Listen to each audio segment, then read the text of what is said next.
बस्तर में ज्वलंत मुद्दों को लेकर एक बार फिर जनता कांग्रेस पार्टी के नेताओं और कार्यकर्ताओं ने प्रदेश सरकार के खिलाफ हल्ला बोला है और बस्तर की 17 सूत्रीय मांगों को लेकर विशाल धरना कर प्रदेश की भाजपा सरकार और पूर्व सरकार पर गंभीर आरोप लगाए। इस धरने में जनता कांग्रेस के प्रदेश अध्यक्ष अमित जोगी ने भी हुंकार भरी और बस्तर में शिक्षा, स्वास्थ्य, सड़क, कानून व्यवस्था के साथ आदिवासियों के हित को लेकर आवाज उठाते हुए कई मांग रखते हुए दंतेश्वरी मंदिर के सामने धरना प्रदर्शन किया।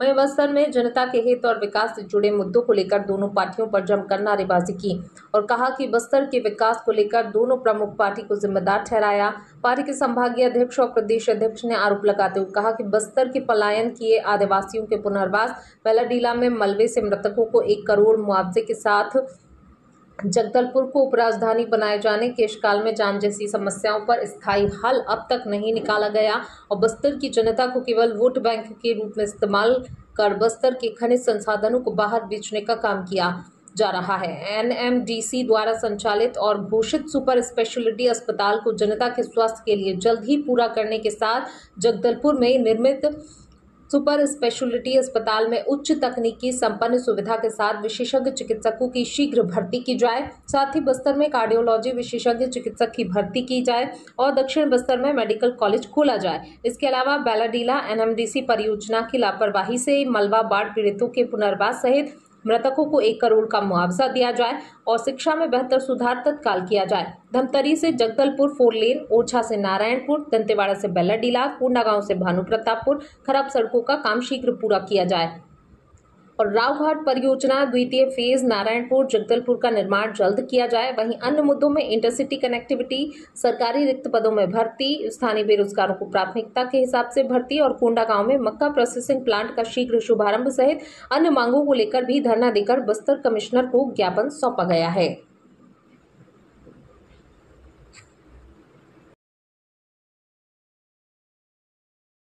हमने 17 सूत्री मांग पत्र बनाया है। सोई हुई ये सरकार को जगाने की एक शंखनाद आज यहाँ पे किया जा रहा है।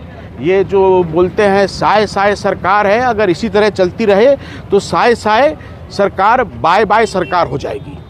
क्या रहेगी मांगे आप लोगों की? हमारी जो प्रमुख मांगे हैं, सबसे पहले तो यहाँ पे जो स्वास्थ्य सेवाएं पूरी तरह से बदहाल पड़ी हुई हैं।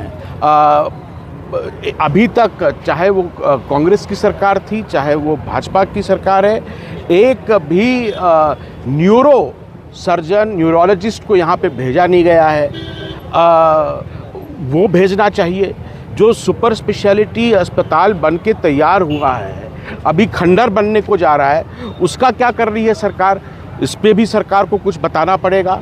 जो यहाँ पर बस्तर वासियों को, हमारे नौजवानों को नौकरियाँ नहीं मिल रही हैं, उस पर सरकार को जवाब देना पड़ेगा। जो मक्का खदान, मक्का उद्योग और बांस वाला उद्योग चालू होना था कोंडागांव में, बीजापुर में, क्यों अभी तक चालू नहीं हुआ है? इस पर भी सरकार को जवाब देना पड़ेगा। अभी बरसात के समय जो पोलावरम बांध के कारण कोंटा से लेकर छिंदगढ़ तक पूरा इलाका डुबान में आ गया। सुजला श्रीवंती और देवदुल्ला बांध के कारण पूरा जो बीजापुर का इलाका है, वहाँ के लगभग 40 पंचायत पहुँच विहीन हो गए। उनको अभी तक मुआवजा क्यों नहीं दिया गया है? जब वो खेती नहीं कर पा रहे हैं वहाँ पे, तो मुआवजा का तो हक रखते हैं। AK पटनायक कमेटी ने लगभग 23,000 लोगों को छोड़ने की सिफारिश की थी। पूर्ववर्ती भूपेश बघेल की सरकार ने 91 लोगों को मात्र छोड़ा है।